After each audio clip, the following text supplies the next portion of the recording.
This is the X-Zone Broadcast Network, broadcasting worldwide on broadcast affiliates and satellite program providers, including CNN Broadcast Network, Sirius Satellite Network, Star Media, Good News Radio Network, Angel Broadcast Network, Wiki Broadcast Network, and WPBN TV. For more information on the X-Zone Broadcast Network, visit us at www.xzbn.net.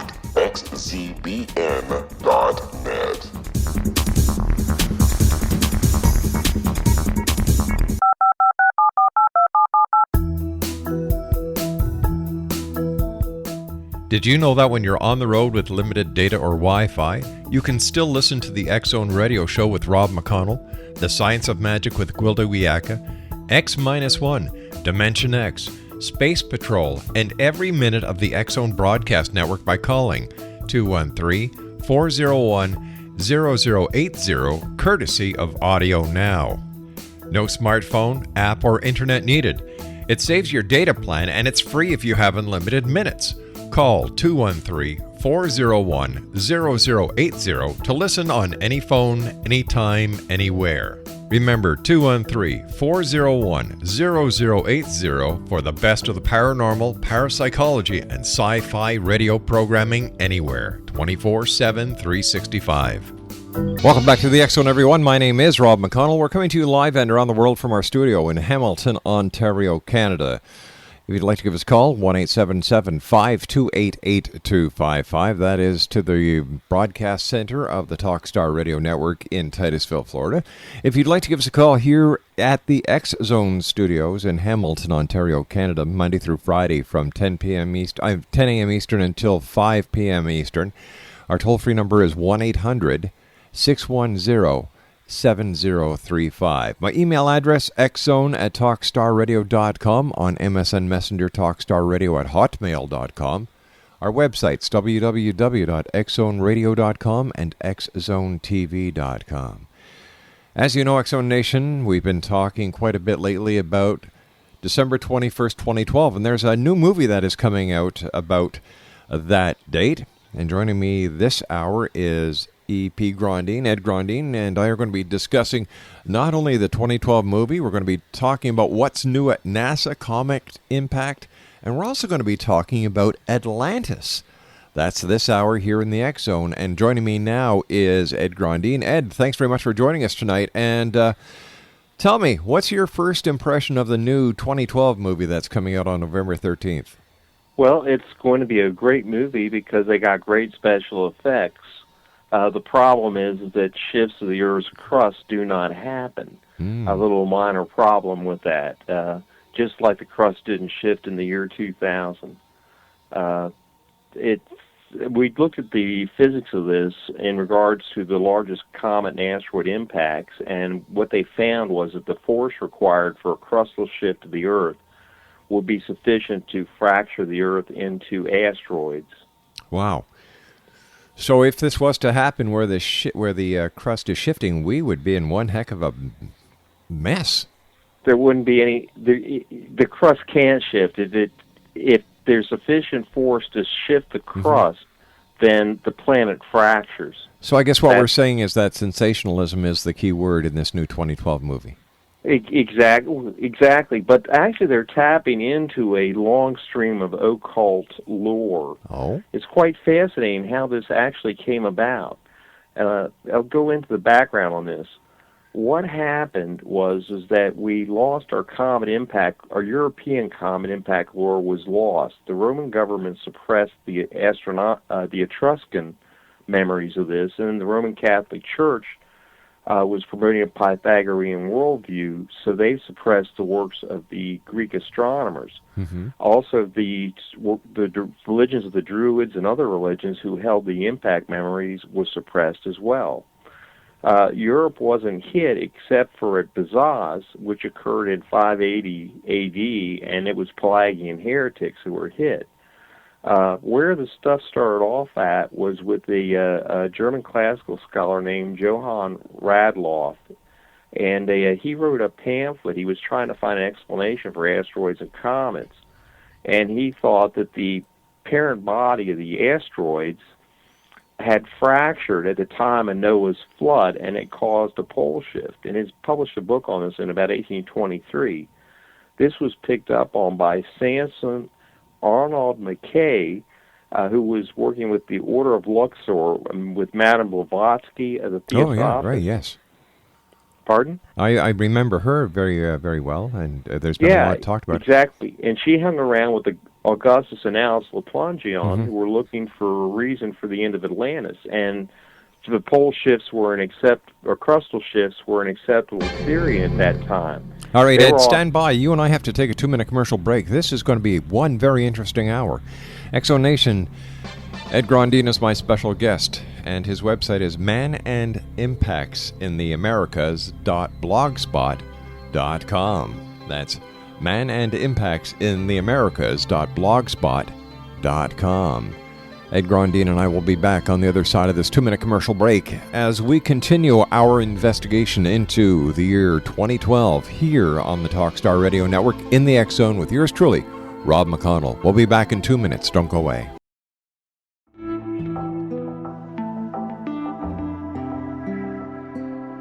Take a step back in time and discover old Florida cuisine at Marsh Landing Restaurant in Fellsmere. Enjoy delicacies such as frog legs, gator tail, catfish, and swamp cabbage, or enjoy the more traditional cuisine like hand-cut Angus steaks, ribs, and seafood. Join us for breakfast with a southern flair featuring sweet potato pancakes, biscuits and gravy, and much more. Planning a party? Marsh Landing's private dining room can accommodate groups from 8 to 80 people. While you're visiting, enjoy the historic pictures, artifacts, and stories that line the walls. Marsh Landing is truly a unique experience. Marsh Landing Restaurant, 44 North Broadway in historic Fellsmere, or visit marshlandingrestaurant.com. Marsh Landing, old Florida cuisine at its best.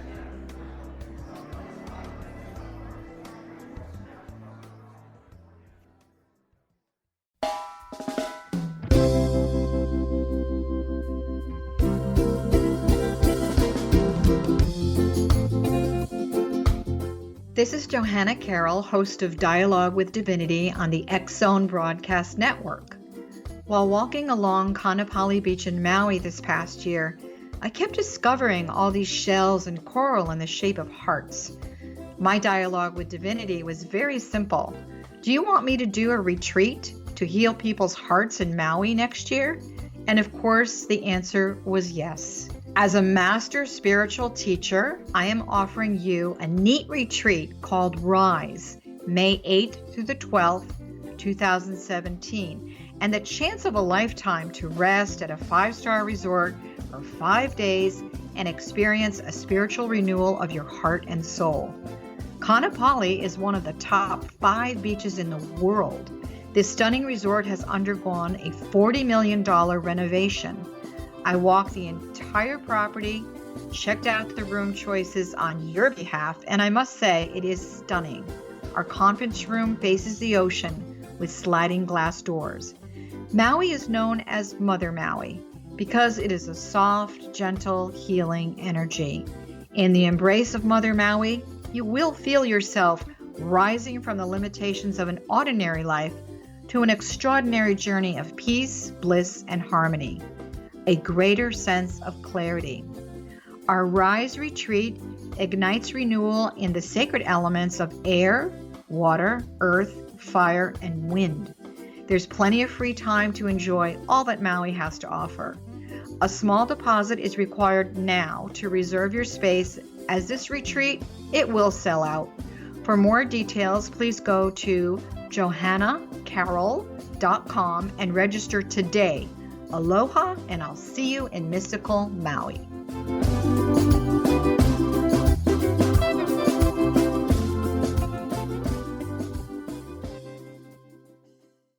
Welcome back, everyone. My name is Rob McConnell, and this is the X Zone on Talkstar. My special guest this hour is Ed Grondine. His website is www.manandimpactsintheamericas.blogspot.com. That's manandimpactsintheamericas.blogspot.com. All right, Ed, let's go back a little bit and talk about the sensationalistic aspect behind the year 2012, December the 21st. And why do you think so many people around the world are looking towards doom and gloom instead of saying, you know what, this may be nothing but a bunch of bunk? Well, generally there's causes for fears in our life. We have the ongoing conflict in the Middle East. Mm-hmm. We have the economic problems that everybody faces. Also, I think we have a kind of a racial memory of impact events, catastrophic impact events. There's these holes in our history that just aren't explained. Right. And so people are saying, what happened?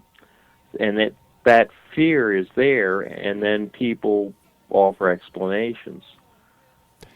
What do you think is going to happen on December the 21st, 2012?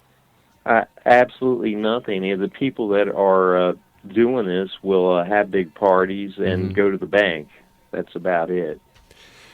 Sensationalism leads, and sensationalism certainly does sell. And where, if any place, would the Mayans have received any of the information that the proponents of the 2012 scenario are prophesying? For example, where did the Mayans get the knowledge of astronomy that they apparently had? Well, that's a good question. There's some trans-Pacific contact. Apparently, there's some researchers think that the calendars are similar to those of Southeast Asia. Mm-hmm. So taking canoes brought it across. It's indigenous to a certain degree.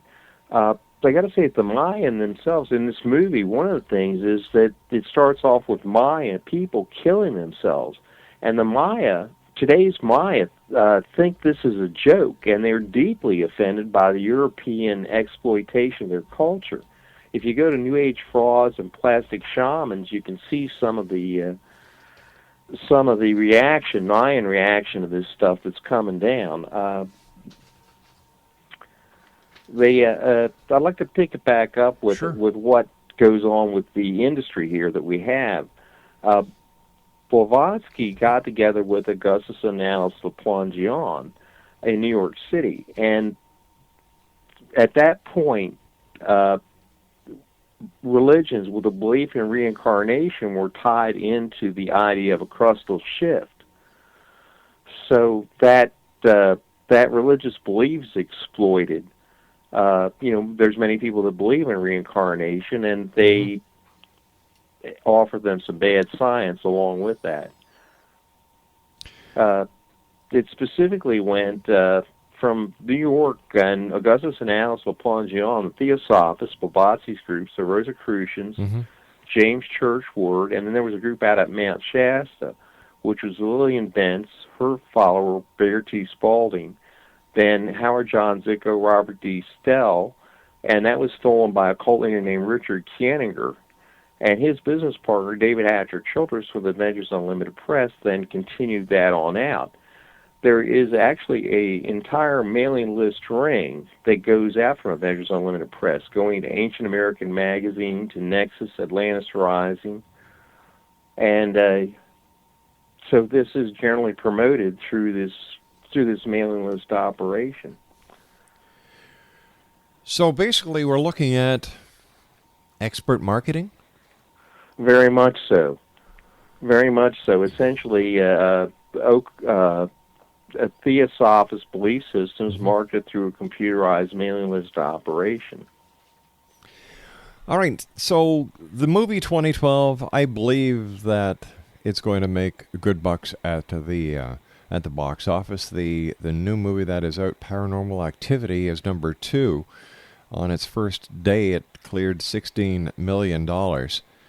We also have, CE4, Alien Abductions, coming out, and we also have Goat Whisperers that is coming out, which is about remote viewing.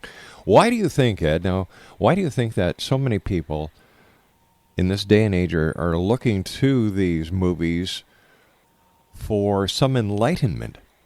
Well, I think you have to separate the 2012 from the other movies here. I mean, 2012 will have great special effects, and it'll be a thrill a minute. People do have experiences that cause them to believe in a reincarnation.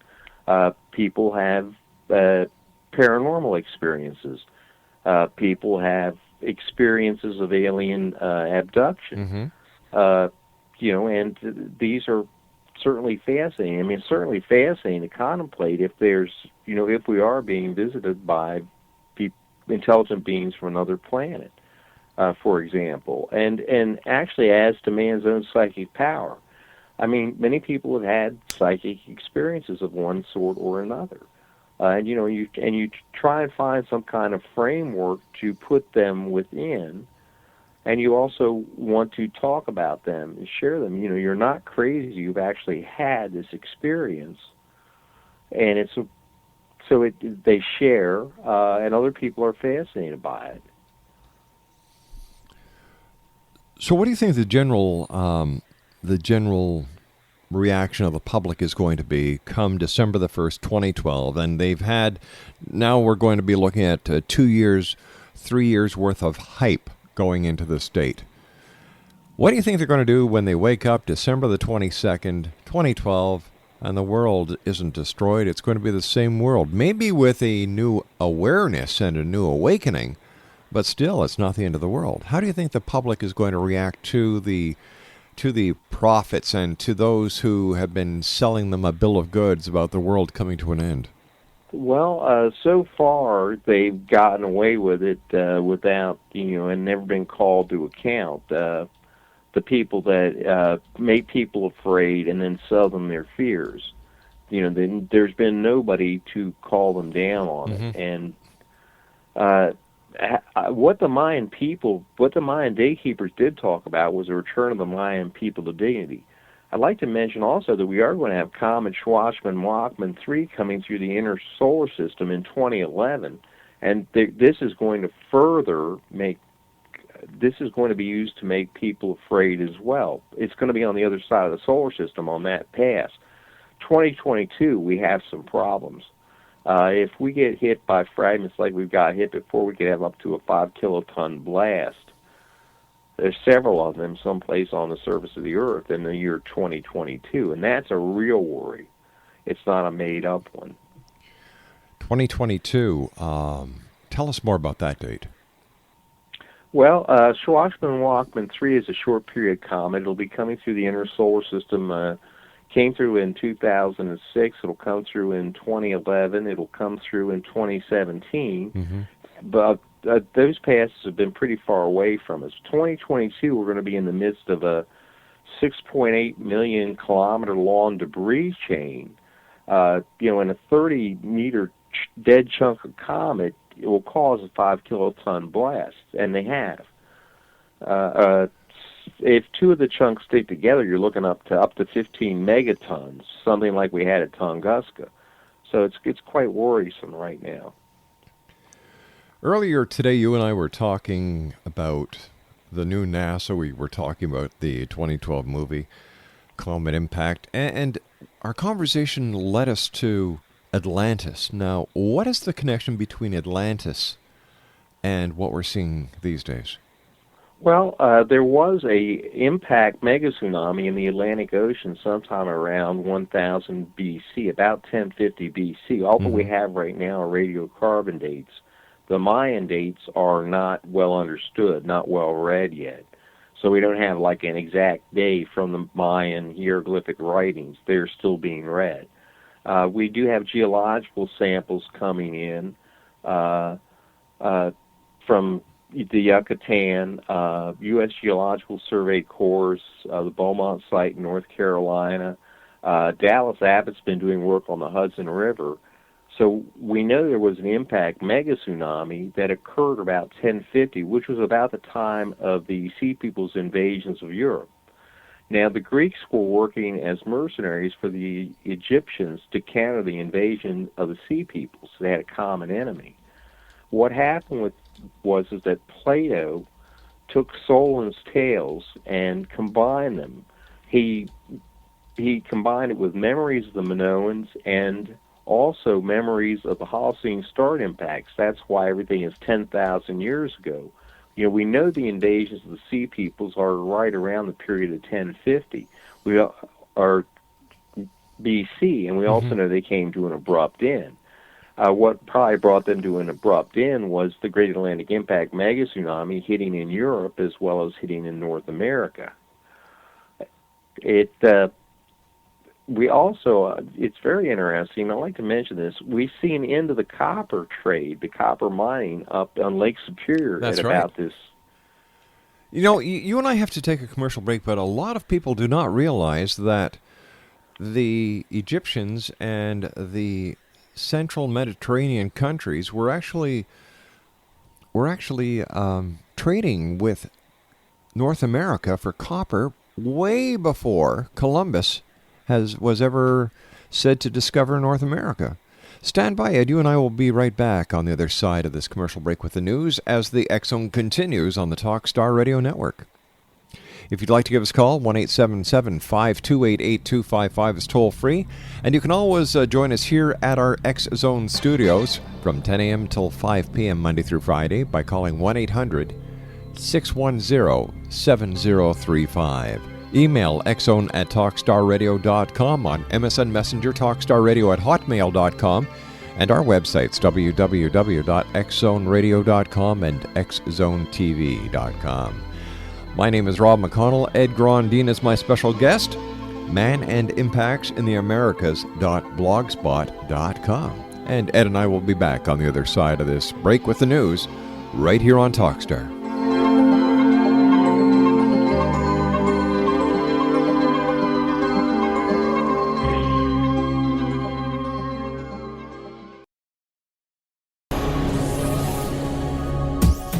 This is the X Zone Broadcast Network, broadcasting worldwide on broadcast affiliates and satellite program providers, including CNN Broadcast Network, Sirius Satellite Network, Star Media, Good News Radio Network, Angel Broadcast Network, Wiki Broadcast Network, and WPBN TV. For more information on the X Zone Broadcast Network, visit us at www.xzbn.net.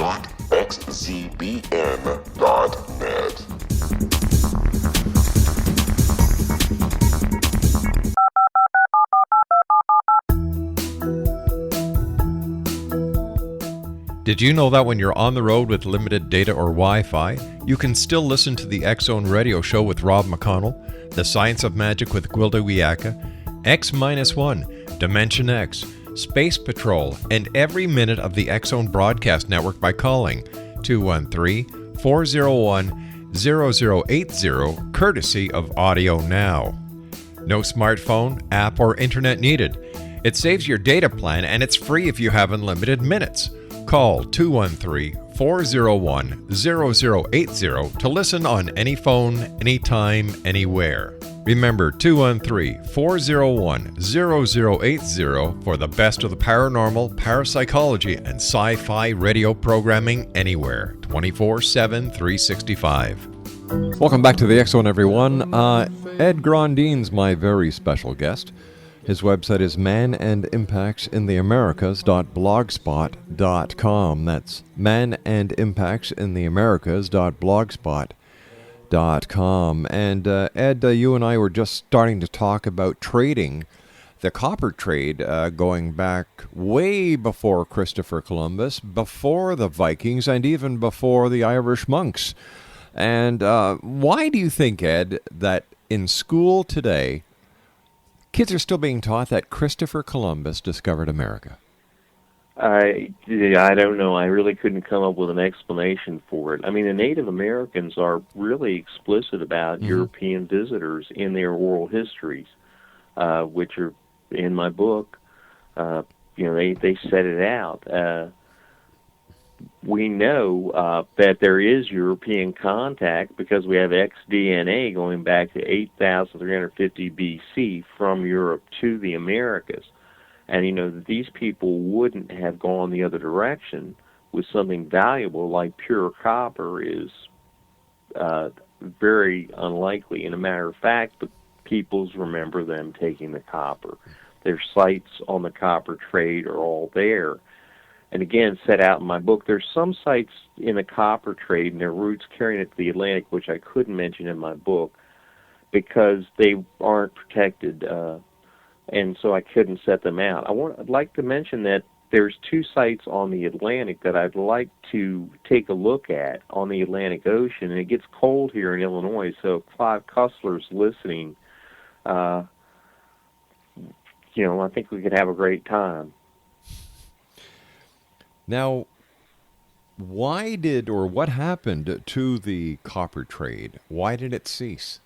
Well, when the Great Atlantic Impact Mega-Tsunami occurred, the trading fleets were pretty well wiped out. And you can find the ships of Tarshish being destroyed in the Bible, in the Old Testament.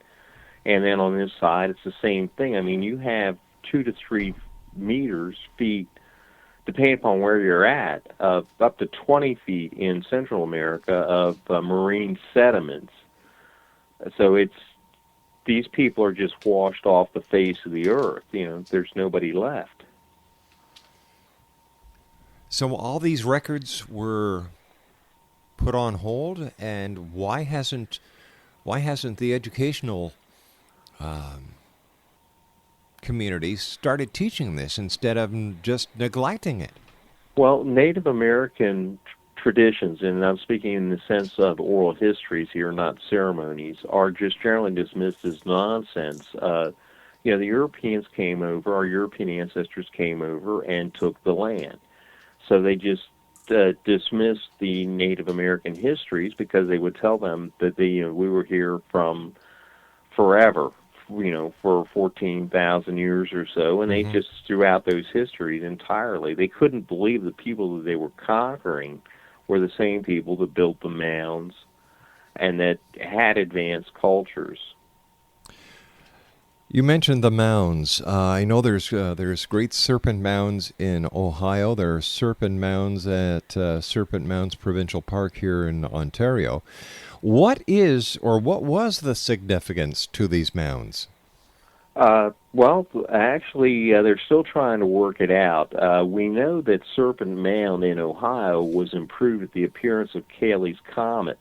It also seems to have been artifacts. The excavations were very poor. They were done years ago for modern radiocarbon dating.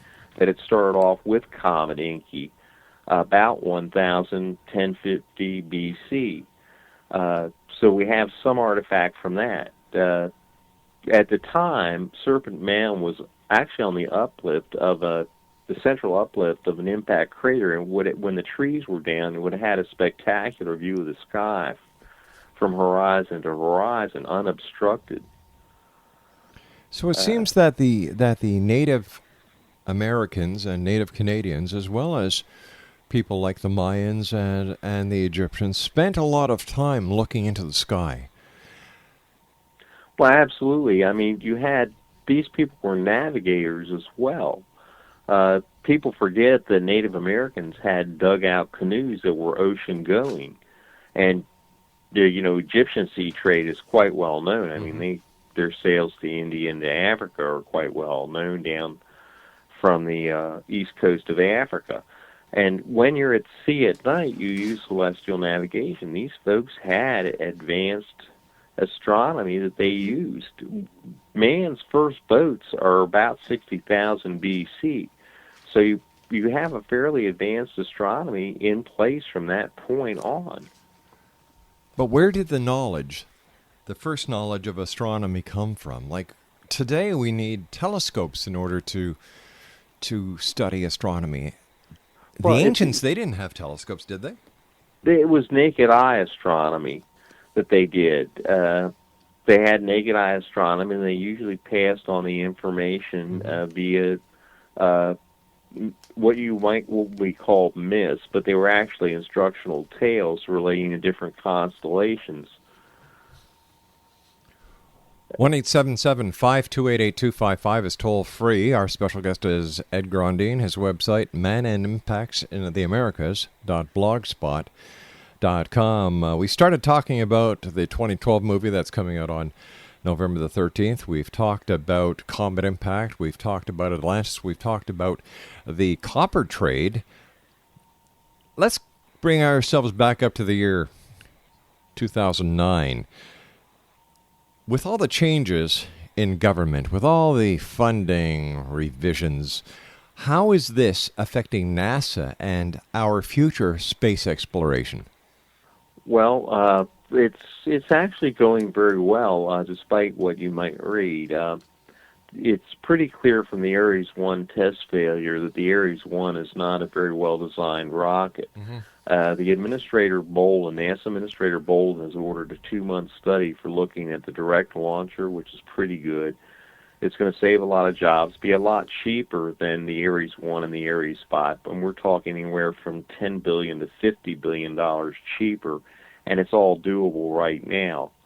As far as impacts go, the George Brown Jr. Amendment is still law here in the U.S., and Administrator Bolden is going to carry it out. The Congress has authorized 2 reports, one from the NRC, another from the National Academy of Sciences, and they'll be making their recommendations shortly. So I guess that's where it stands. It's actually looking pretty good. I think we're going to get direct, and I think we're going to get back out into space here big time soon. ISS is continuing well, and that cooperation is continuing excellently. Tell me, why is it so important that we have to return to the moon?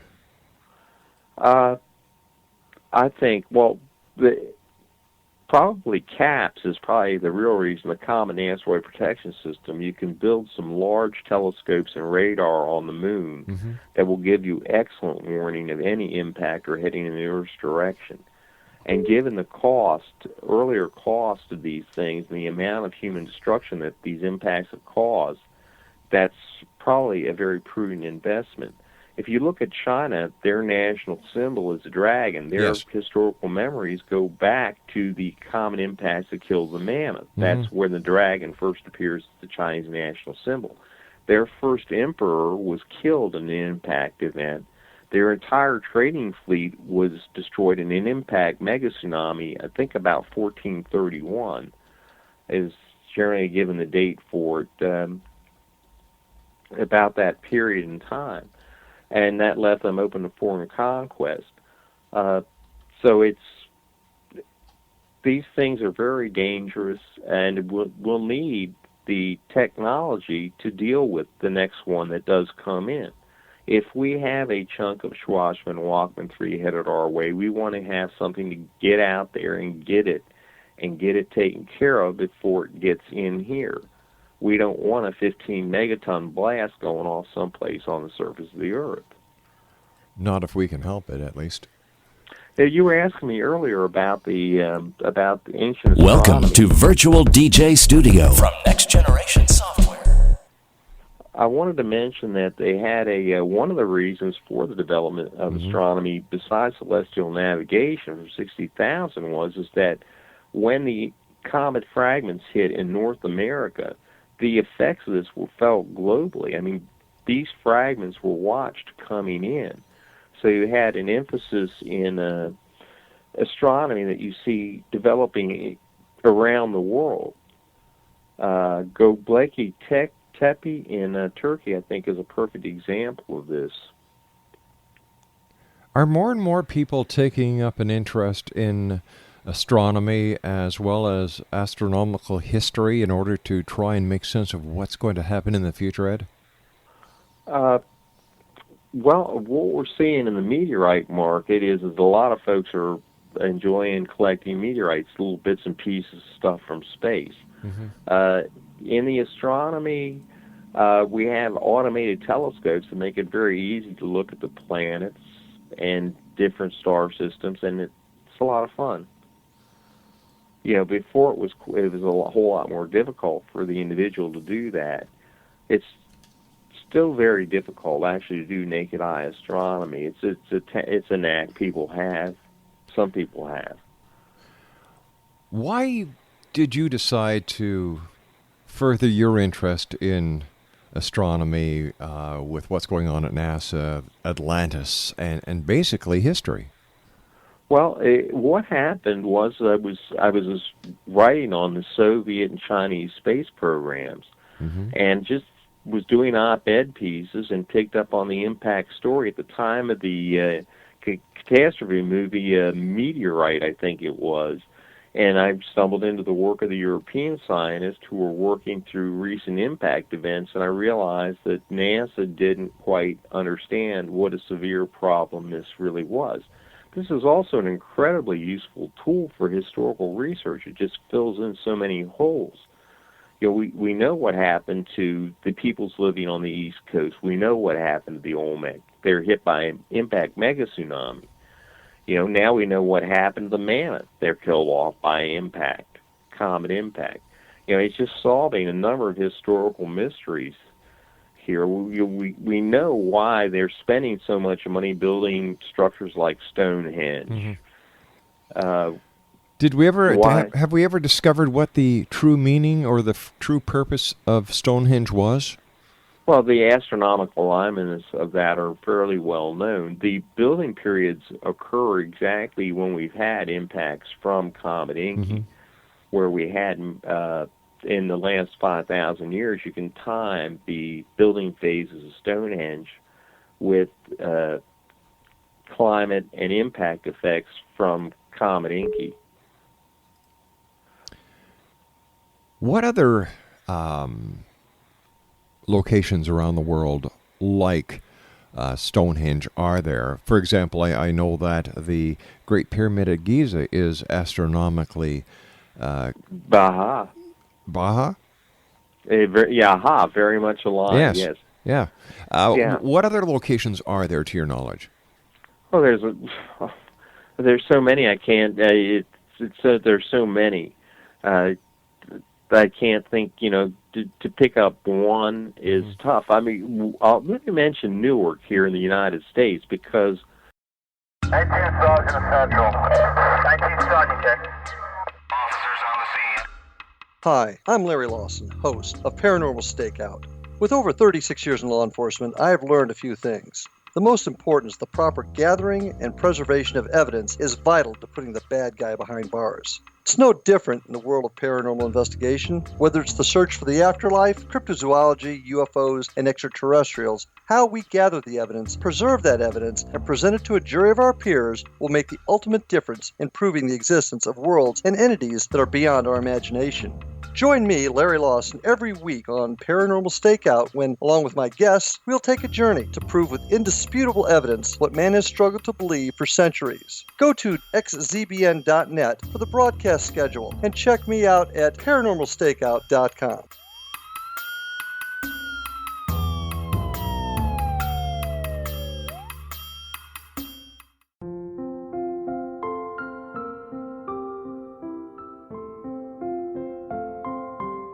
I am Dr. Carl O'Helvey, founder, president of a new cancer foundation focusing on evidence-based physical, mental, and spiritual interventions, including natural cancer cures, prayer, meditation, affirmations, nutrition, and other related holistic cancer prevention and cure modalities.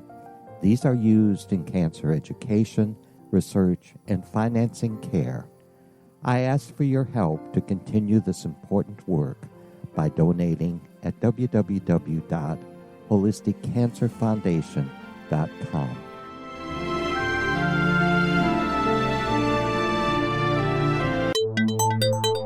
You're listening to the X-Zone Broadcast Network, www.xzbn.net. Welcome back, everyone. Ed Grondine is our special guest this hour. His website is www.mananimpactsintheamericas.blogspot.com. And Ed, how would you like to wrap up this hour? Rob, I'll mention a few of more of the astronomical sites here in the Americas. You have the group in the Andes that are astronomically aligned. There's Palenque, Casa Grande. One of my favorites is at Wupatki, outside of Flagstaff, Arizona. There's a beautiful observatory there. And I think finally I'd like to offer your listeners a special deal on my book. If they'll send me an email at epgrondine@yahoo.com. And mention that you heard me on the Rob McConnell show, and it would be $20 plus shipping to wherever you are. And please, in your message, if you have Native American heritage, be sure and mention that to me. Ed, as always, it's great having you on the show. Rob, it's always great to talk with you. You know, I'm just thinking of the movie 2012 that's coming out, and I don't know. I really hope that people don't take it too serious. Well, you know, it's strange if you look at the advertising budget for that versus what's spent on actually trying to find stuff coming towards the Earth. It's just the budgets just aren't comparable. I mean, at all. It's kind of a misappropriation of money. It's going to be a lot of fun to watch the movie, but it's going to have great special effects. But I just hope people. All I got to say is don't drink the Kool-Aid and put the scissors away. And once again, I want to thank you so much for joining us. Let our listeners know how they can get a hold of you and promote your book one more time. Okay, just send me an email, epgrondine@yahoo.com, and or you can see that at my blog spot. It's out there to give you kind of an idea of everything that's in it, and that's the deal. Ed, take care of yourself. We look forward to the next time when you and I visit here in the X Zone. So until then, keep your eyes to the sky, my friend. Rob, always a pleasure, and I always do. All right, take care, Ed. Ed Grondine. His blogspot, Mayan Impacts in the Americas.blogspot.com. And still to come on tonight's show, you know what? There is nothing more to come on tonight's show because this is the very last segment. I'd like to take this opportunity of thanking each and every one of you for allowing us to be part of your day or night, no matter where you are on this great big world of ours. To my wife and senior producer, the lovely Laura Rogers, thank you, sweetie, for all your help. And to you, the X Zone Nation, thank you for allowing us to be part of your day or night, no matter where you are on this great big planet. So until tomorrow night, as once again you and I cross the time-space continuum to this place that we call the X Zone.